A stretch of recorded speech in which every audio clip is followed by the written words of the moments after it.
that first half of basketball really showed two top four sides going against each other. And then the third term happened, and I think we saw a different side of Adelaide that we have seen building. Would that be a fair assessment as to what we saw in the third term today? Well, I mean, I guess if you're talking about defense, I thought that, we just didn't have much of a rhythm in the first half. Whether it was energy, whether it was them, and you give them credit, whether it was us, whether it was our offense, whether it was defense, a whole different things. But I thought we really battled in the first half. And to only be down 3 at halftime was huge. And all we talked about was kind of getting our feet under us and trying to play Sixer basketball. And, I would say that our defensive energy, right? The quarter's 29-9. That's our best defensive quarter of the year, I think by far, and I think that's probably what you're seeing as something different and how we grew in that quarter with some different things that we did. And I think they scored 2 points the last 5 minutes of the quarter. You got to give a ton of credit to Z and Flynn and Tag Ting and Doolittle. He kind of had his way in the first half, but overall, collectively, everybody that played, it started with our defensive focus, and that led to some easy offense. Well, JLA, Windler, and Doolittle had, 32 points of their first half points, and then you kept Doolittle to 2 points in the third term, and then you kept JLA and Windler scoreless for the remainder of the game. That's a very impressive performance from the defensive side of things. Yeah, that usually means you'll win. They're really good players. They're talented players.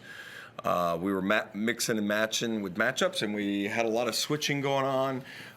Collectively, though, I thought we ran back.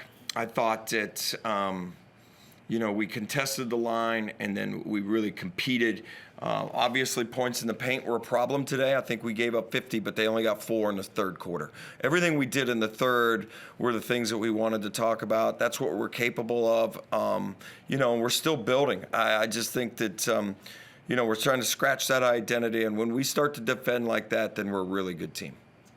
So, Dejan, is that what Sixers basketball is, what we saw in that third term, in the sense of the defensive end clicking the way that it did, being able to hold an opposition to such a low total, and then also being able to capitalise at the offensive end, and not just through one player, but through multiple players as well? Yeah, I mean, we've been working our asses off all year to kind of, we don't want to be complacent just because we're first. We know there's so much more in us that we can give both on the offensive end, the defensive end, and as you saw, you keep JLA scoreless, you keep Windler scoreless, and you try to keep, Doolittle to tough shots, which we did, and, one shot, you just get a rebound, you go out and run and make threes. Like, that's what we wanted to do, and that's what we did.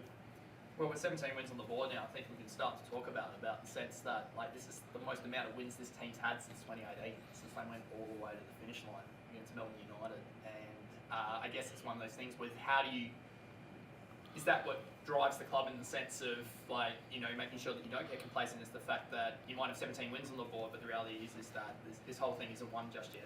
No, 100%. I mean, we still got, I think, 12 games to go. There's still a lot of improvement that we want to get better as, and complacency is not a thing here in our kind of culture. And we're just going to keep moving and keep ticking over. So we'll have a day off tomorrow and then get back to the training track and keep building on. Mike, was the paint a problem early? Is that something that you needed to rectify? Because Perth have done it for generations, pulling teams inside, and that's something that you flipped the script there quite emphatically, but that was one of the issues early. Yeah, I mean, they're a tough team, man. I mean, they play fast and they shoot threes and then they send 5 to the glass, right? I mean, there's a formula for them that they believe in, and they want to shoot a bunch of threes. And, it's about getting your offensive efficiency at one end then allows you to hopefully set your defense, and you can guard a little bit different way. And then in that third quarter when we opened things up, right, we were very, very good on offense, and that allowed us to set our defense and then really, be able to grind on them a little bit, There was a lot of really spectacular individual efforts, and I've talked about a whole bunch of guys, DJ's, his leadership, his shooting, and I still was trying to get him more shots out there, and like Isaac White starting the third quarter has kind of been an interesting formula for us where we can kind of just sick him on the ball a little bit and go get him, and Bryce is playing a ton of minutes. He's scoring a bunch of points. He was not going to be denied tonight, and he had one turnover. Like, he had the look in his eye. At times he was telling us, like, get everybody out of my way. And I'm thinking, all right, what do you want me to do with the other 9 guys, Bryce? But he was locked in the zone, and he wanted to go. And, we're still getting to know him a little bit when he gets locked into that sort of thing. But I saw the look. I think our team saw the look. He wanted his teammates to shoot the open shots. He wanted everybody to be aggressive. But collectively, it started on the defensive end in that deal, and we cleaned up the boards, and we kept him out of the paint, and, we got back in the third. And on Bryce, we touched on him a lot. He basically sat 30 seconds in the first 3 quarters, didn't he? I mean, he just wanted to keep going, like you The said. coach makes terrible decisions. It was much easier when I was an assistant in the NBA in my other life to say, hey, we should just sit Donovan Mitchell or Tim Duncan or, hey, it's time for him to come out. But, as a head coach, it's a little bit different when, he's locked in and he's looking at you like, I don't want to come out too, I've got to find those windows. I keep saying it all the time. We are growing as a team, and you're seeing people grow in their roles like Flynn and Whitey and Troy Brown, and they're handling the ball more. And, we're getting those screening actions on things. But, yeah, do I need to find those windows? Yeah. If you ask Bryce, I'm sure he'd say no. And that's the competitiveness, and that's what we love about him. And Bryce is obviously, he's been a bucket in this league for 10 years, but his playmaking is career best at the minute in terms of he's leading the league in assists, and he's not turning it over either. Yeah. Has that surprised you at all? Or Not for me. Maybe DJ more. I'd like to hear DJ's answer on that, to be honest with you, because I knew Bryce really, really early in his career. I got 4 games against him last year. It was not a concern of mine when he wanted to join the 36ers, in the way our roster was constructed. I just think he's a really, really talented player. And I think he's really enjoying the point guard, and I think you'd have to ask him all those things. But, historically how he's played in Perth, DJ could answer that more than me. We'll go to DJ then. Same question. Bryce leading the league in assists. You're riding shotgun with him. Yeah.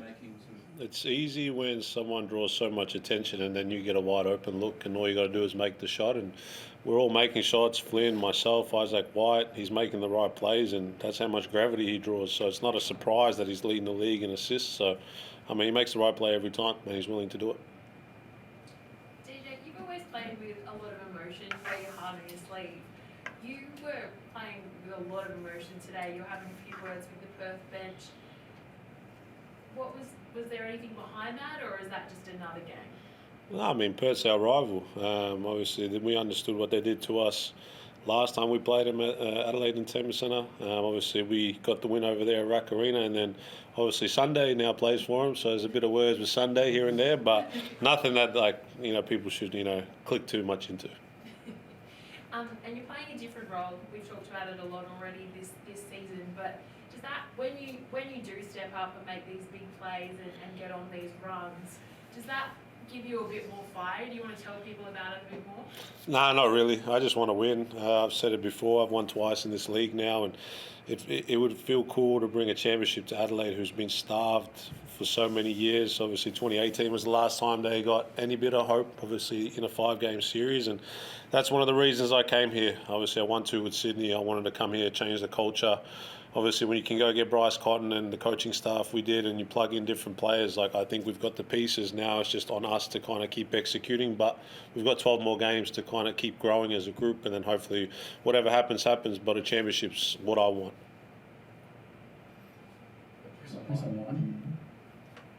Yeah, just quickly, DJ, you touched on Perth being your great rival. You've got a good sort of rivalry going with Sydney now as well, and you open up a new year against them, and They're the only team you haven't beaten yet this year, so I'm sure you're looking forward to that game in a few days' time. Yeah, 100%. I'm actually looking forward to enjoying my day off tomorrow, and then kind of locking in because we've got a good 4 days to prepare for them, and obviously to open up the new year playing against a great team. And obviously, as you said, we haven't beaten them, so we'll do our due diligence, we'll do our scout, and come out here I think we play on a Saturday or a Friday night. Like, it's a prime time game. Like, it's going to be awesome, and there'll be no seats in the house, that's for sure.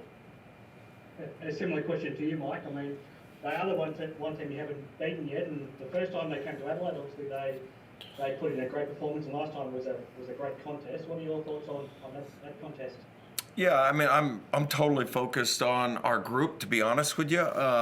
As long as my group's getting better and we're moving forward, I'm really excited about it. But, you love competition, and you love playing against great teams, and you love measuring yourself against competition and great teams and good teams and great players and, all those things that come along with that. And we've done the work to put ourselves in bigger games as the year goes on. That's part of our growth as a team and an organization, is to be in these type of games. And as we go on, because of all the work that we did in August and September and October and November, that we get to be in games like this in January and February and hopefully March. And, it's just another really good measuring stick. Does it mean that does it mean anything in the grand scheme of things? No, it actually doesn't. But, our competitiveness is to try to win. That's part of our job. And I want us to be the best version of ourselves at the end of the year. I'm extremely proud of where this group is and, where I think we can go. And, I'm focused on the third quarter. And before I stop talking, I will like to say, like DJ's role and things have changed, but his leadership and his commitment to the group and to me has been unwavering. And, I can't thank him enough for what he's doing. I think you see my confidence in him. He's not starting right now, which is a huge deal, but he's also finishing almost everything. And I finish quarters with him and I finish games with him because he's a leader and he's connected and he helps the group function. And I just couldn't be more thankful for him and what he does for the group. I would love for his teammates to pass him the ball more. That's a silent plea to get him the ball more. But, that's another thing. He won't say anything. Bryce won't say anything, but I can. I'm not sure it was a silent plea, but I'm sure the message will get through. But just very quickly and lastly on DJ, the first thing that he said when he signed with Adelaide was that all he cared about was winning and he would just do whatever it takes to help his team win. And he's now following through with that, isn't he? Well, yeah, it's been unwavering. I think DJ's message has been the same since the day he signed. Now, there's some of that history before I got here, but he's wants to win. He's got championship DNA and blood running through his veins, guys. That's what he's been a part of. That's what Bryce has been a part of. These other guys have been a part of really good teams and stuff. We rely on what they bring. And that's going to help us down the stretch. It's going to help us in those fourth quarters, big games, all those things. And us as a group still forming our identity. I still think that we have multiple levels that we can get to. I don't think that we've scratched the surface yet. That's what drives me, and what I'm excited about is to see where we are at the end of this, because we can still get better. No, perfect. Thanks very much.